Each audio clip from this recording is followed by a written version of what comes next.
So ayan mga kabos amo, good morning. Ay, tanghali na pala guys. Today, ano bang araw ngayon is 22. Okay, so 22 ngayon mga boss. Marami kasi nagtatanong guys at marami rin nagdududa kung legit daw ba na pwede daw bang kumita ng pera sa YouTube. Ito guys, bibigyan ko kayo ng mga konting tips kung paano mag-umpisa sa YouTube. At ipapakita ko rin sa inyo na legit talaga na pwede ka talagang kumita sa YouTube kahit maliit na halaga lang. Kung ang pag-YouTube mga boss ay hindi mo siya pwedeng asahan, lalo na kung small YouTuber ka lang katulad ko. Small YouTuber lang tayo. Di tayo pwede umasa sa YouTube lang. Pero guys, nakakatulong siya dahil pwede siyang makatulong sa pang-araw-araw mo na panggastos or pangangailangan. Kahit konti kasi mga boss, pwede kang kumita sa YouTube kung gusto mo talaga mag-umpisa, kung gusto mo ng extra income. So legit guys na pwede ka talagang kumita sa YouTube. Ipapakita ko sa inyo na kikita tayo ngayon dahil sahod ngayon sa YouTube dahil 22. Tuwing 21 kasi or 22 nagsisend na ng email si Google AdSense na meron na daw sahod yung mga YouTuber, yung mga small YouTuber or yung malalaki man na mga nag-YouTube, mga vlogger. Yan. Tuwing 22 nagsisend yun ng email. Then nga, so mamaya tuturo ko sa inyo kung paano kayo mag-umpisa. Bibigyan ko kayo ng mga tips kung gusto nyo makapag-umpisa sa YouTube or kung ano pa iba yung mga tanong nyo na alam ko na kailangan nyo malaman. At kung gusto nyo talaga guys na mag-YouTube, umpisahan nyo na ngayon. Ako na nagsasabi sa inyo. So mamaya bibigyan ko pa kayo ng mas marami pang mga tips about sa pag-YouTube, sa paggagawa ng mga content. Pero ngayon pupunta muna tayo dun sa Western. So kasi guys, ang aking payment method is Western Union. So doon ako kumukuha ng sahod. Pwede mo siyang i-transfer kung meron kang account sa bangko. Pwede rin. Pwede mo siyang ilipat doon. Pero ako mas madali kasing payment method is yung Western. So doon tayo kukuha ngayon. Maliit na halaga lang yon. Pero ipapakita ko sa inyo na legit talaga na pwede ka talaga kumita sa pag-YouTube or paggagawa ng video. So ayun guys, yan, pupunta ngayon tayo doon. Papakita ko sa inyo, tapos bibigyan ko kayo ng mga konting mga tips patungkol sa pag-umpisa sa pag-YouTube natin. So bago yun, shoutout muna. Shoutout sa Uno Motorcycle Parts. Yan, dati pa nakasuporta na sa akin yan. At kay Katuklaw Motovlogs, tiga dito lang yun sa Garay. Sa mga kaibigan ko kay Anton, kay Boss Anton. At syempre sa girlfriend ko na supportive, si Lenlen. Sa mga kapatid ko, yung sumusuporta sa akin. So yun guys. So ayun mga boss, balik tayo. Dahil nasira na, na lowbat yung battery ng GoPro. Kahit maliit na halaga lang guys, ay makakatulong sa atin yun, lalo na ngayon pang araw-araw natin. Tapos mamaya bibigyan ko kayo ng mga tips kung paano mag-umpisa, kung paano yung mga diskarte sa pag-YouTube. So ngayon guys, punta muna tayo doon Western, kukunin natin yung sahod natin ngayon.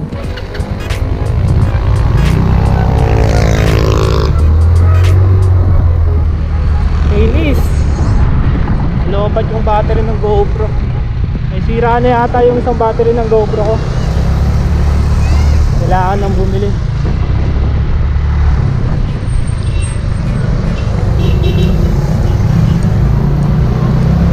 Dito na tayo sa road 1.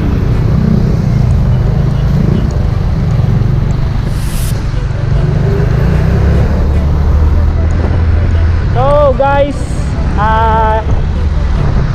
mamaya na lang, babiyahin muna ako dito. I-update ko na lang kayo kapag malapit na tayo sa Western. Okay? Okay, so peace. Singit-singit. Pasingit po.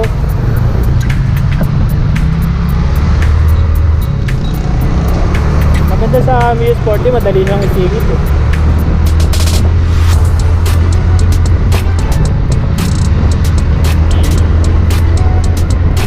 Kahit sa masikip, pwede mo siya isiksik eh.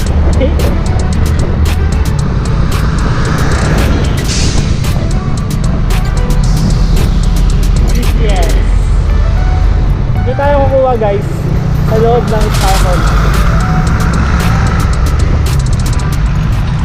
Sa loob ng Star Mall kasi nandyan yung meron dyang Western Union.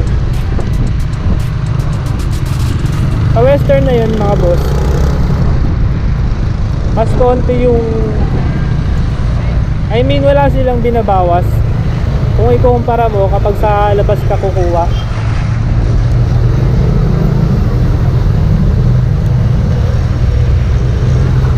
Meron kasing Western sa labas, diba? Kung wala sa loob ng mga mall. Kapag doon ako kumukuha, mga boss, malaki yung nababawas sa sahod. Malaki yung binabawas. Pero pag dito sa loob, walang binabawas. Yun, yung click na naman, oh. Sikat na sikat talaga yung mga click. Kuha lang tayo ng pambayad sa ano. Yan tayo kukuha ng sahod sa loob ng Star Mall. Kasi dyan, mas konti yung kinukuha nila, binabawas nila. Kung i-compare mo sa Western sa labas, malaki yung binabawas nila. Kaya nung tinanong ko yung isang stop ng Western, meron daw pala yung iba-iba rin pala yung system nila. Sa loob daw ng mall, mas wala daw binabawas, pero sa labas malaki yung binabawas sa sahod.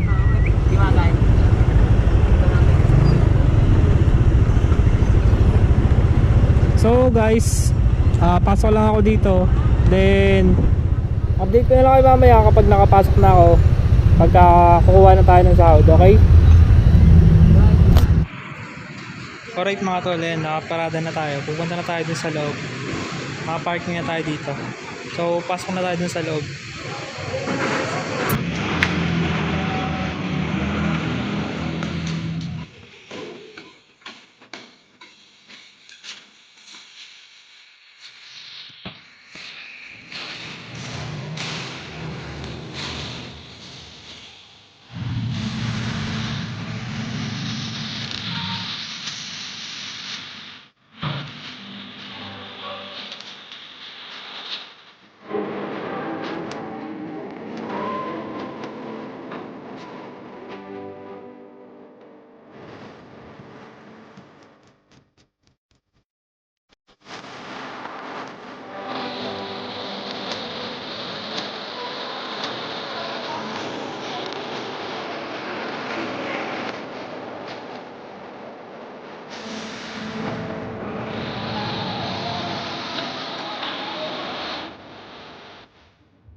So hello mga boss, nandito tayo sa Western.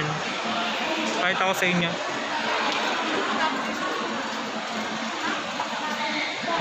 Yan tayo kukuha ng sahod natin.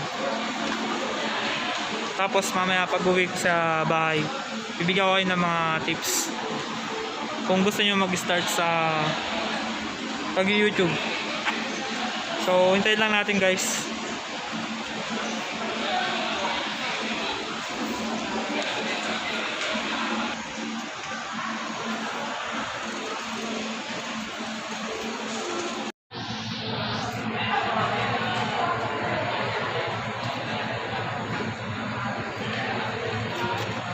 So ito na siya guys. Ayan. So ito yung kinita natin, 318 US dollar.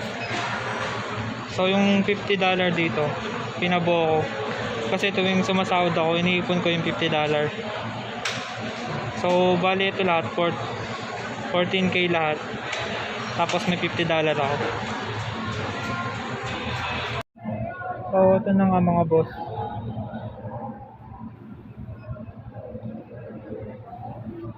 So, ito na nga yung kinita natin. Bali yung $50 dito, tatabi ko. Tapos, pag uwi ko sa amin mga boss, bibigyan ko kayo ng mga tips. Kung gusto nyo rin kumita sa YouTube. So, kita-kits na lang mamaya.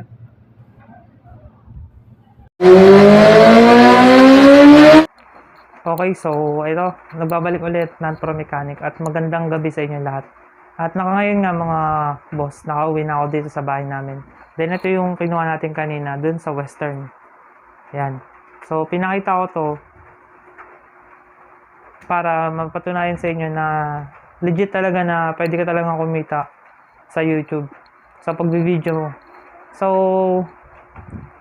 ang focus naman natin ngayon sa vlog natin is kung paano ka nga ba mag-umpisa kung sakali na gusto mo rin na mag-YouTube or gusto mo rin mag-vlog. So, ito nga guys, bibigyan kita ng tips. At yung mga na-experience ko nung ako yung nag-uumpisa pa lang at hindi pa ako kumikita, kung ano yung mga ginawa ko, at kung ano yung mga dapat mong malaman kapag gusto mo rin mag-YouTube or mag-vlog. So, ang una mong gagawin kung gusto mong mag-YouTube, una, gagawa ka ng Gmail account mo.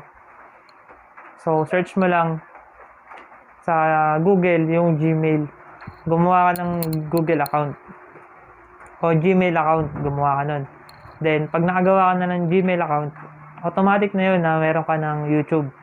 So, ang gagawin mo na ngayon is pupunta ka dun sa YouTube at dun isi-set up mo kung ano yung mga information ng YouTube channel mo kung para saan. So ngayon, after mong makagawa ng Gmail, meron ka ng channel, automatic na yun. Okay, so ngayon naman, huwag kang magpo-focus sa requirements ng YouTube na kailangan mong maka 1,000 subscribers at maka 4,000 hours na watch hours. So ako kasi hindi ako nag-focus doon. Hindi ko inisip yun na kailangan kong maka 1,000 subscribers at maka 4,000 watch hours. Kasi guys, pag inisip mo lagi yun araw-araw, feeling mo ang matagal kang marireach yung ganong requirements nila, yung 1,000 subscribers. Kasi nga guys, hindi mo mapopokus kung ano talaga yung gusto mong gawin. Kung ano yung gusto mong i-upload, i-video. Kasi nga, iniisip mo yun, yung requirements ng YouTube. Kaya, ang tips ko para sa'yo, huwag mo isipin yun. Ang gawin mo lang, ito gawin mo. Upload ka lang ng mag-upload. Kung ano yung ginagawa mo sa buhay, kung ano yung mga content mo. Mag-isip ka ng content. Upload mo lang. Huwag mo isipin yung mga hinihingi ni YouTube. Basta upload ka lang ng upload. Then, doon na yun, unti-unti na yun, magkakaroon ka ng subscribers. Syempre, pag may interesado naman doon sa channel mo, sa ginagawa mo, automatic na yun. Unti-unti magkakaroon ka ng subscribers. At magkakaroon na rin ng views yung video. So, tapos, ang gawin mo, mag-upload ka ng madaming video. Kasi guys, sa lahat ng mga in-upload na video, meron isa doon na mag-click, tapos yun na yung magpapakilala ng mga video mo doon sa mga viewers. So, basta wag ka lang magsawang mag-upload ng video. Then, ang tips ko naman sa'yo para sa content, ang gawin mong content guys, kung ano yung ginagawa mo, pwedeng kung ano yung trabaho mo, kung saan ka mahilig. Kasi guys, pag gumaya ka sa iba, mahihirapan ka. So, mahihirapan ka na makaisip ng content kung gagaya ka lang. Kaya dapat guys, kung ano yung ginagawa mo sa buhay, yun din yung i-upload mo. Katulad ko, dati di ba nagagawa ko ng mga motor dun sa shop, sa pinasukan ko. So ngayon, yung mga nalalaman ko dun, sinishare ko lang dito sa YouTube. Binibideo ko lang, kaya ngayon, hindi ako nanghihingi ng mga subscribers. Kusa na yung mga viewers yung nag-subscribe. Pero dati guys, naranasan ko na pumunta sa isang group sa YouTube, sa Facebook, Then, dun ka hihingi ng mga subscribers mo, pati ng mga views. So, meron dun group na makikipag-sub to sub ka. Yun yung tawagin nila yun. So, naranasan ko rin yun na nag-uumpisa ako. Nakipag-sub to sub ako. Kaso guys, matrabaho kasi, trabahuin mo talaga. Itutuon mo yung oras mo para lang makipag-sub to sub. Kaya ang ginawa ko, nag-focus na lang ako sa mga vlog ko, sa mga content. So, tinuloy-tuloy ko lang yung upload ko guys. Kaya ayun, nagkaroon ako kahit content ng mga subscribers. At malapit na nga ako mag 150 subscribers. 50k. Ano pa yung mga bubibig ko sa inyong tips? Then ayun nga guys, kapag mag-upload ka na mag-upload, so mas maraming upload, mas maganda kung tuloy-tuloy ka. Kung kaya mo ng linggo-linggo mag-upload, gawin mo. Kasi guys, may ipon yun eh. Then, di mo na lang mapapansin na marami ka na palang video sa channel mo. Kasi guys, pag marami kang mga upload, yun na nga, mabilis mong ma-reach yung requirements na YouTube. Then pa, ito na nga, example, na-reach mo na yung requirements na YouTube. Ang gagawin ngayon yan, para ma-monetize yung channel mo, kailangan mo munang maka 1,000 subscribers at 4,000 watch hours. Ayun nga yung requirements. Kailangan mo munang magawa yun bago ka ma-monetize. Then, pag na-monetize ka na, papadalang ka nila ng Google AdSense PIN. Ito yun. So, nakalagay dito yung sa likod, yung address. Galing pa to guys ng Vietnam. Yan. Tapos, sa loob nito,